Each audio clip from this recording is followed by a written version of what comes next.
Les femmes mariées qui viennent porter plainte généralement pour ce genre de cas ont déjà un début de preuve. Dans le cas de la voiture dont je parlais, elle avait un mail où le mari avait écrit au concessionnaire pour passer la commande. Celle de la villa, celle qui avait récupéré la villa, avait les traces d'un conteneur que le mari avait récupéré à la douane qui contenait des meubles.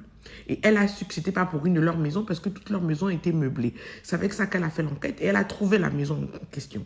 Il y a d'autres qui viennent avec des factures de briqueterie que le monsieur est en train de payer des briques pour des maisons qui ne sont pas en train de construire. Donc quand elle fait les enquêtes elle-même, et vous savez qu'à Libreville, on ne refuse jamais l'information, elle tombe sur la maison, elle tombe sur le bien en question, et le doute est raisonnable. Et elle saisit la justice avec son début de preuve et les résultats de son enquête, surtout si l'enquête a été faite avec un huissier de justice qui établit un procès verbal.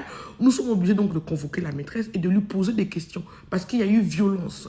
Et la loi est maintenant très portée sur l'élimination des violences faites aux femmes. Donc, s'il y a une contestation sur une violence patrimoniale qui aurait été faite à une femme mariée, il incombe maintenant à la maîtresse de prouver l'origine du bien, de prouver que c'est elle-même, avec son argent, qui a payé le bien. C'est là où elle doit maintenant prouver. Sinon, sur l'article 16, toute personne qui vient du code de procédure civile, toute personne qui vient porter une prétention doit prouver qu'elle a la qualité et intérêt à agir.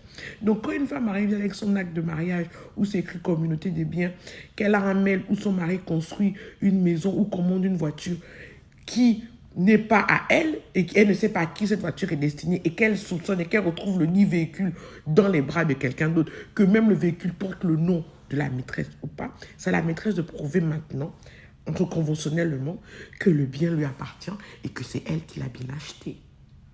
C'est de ça dont il s'agit.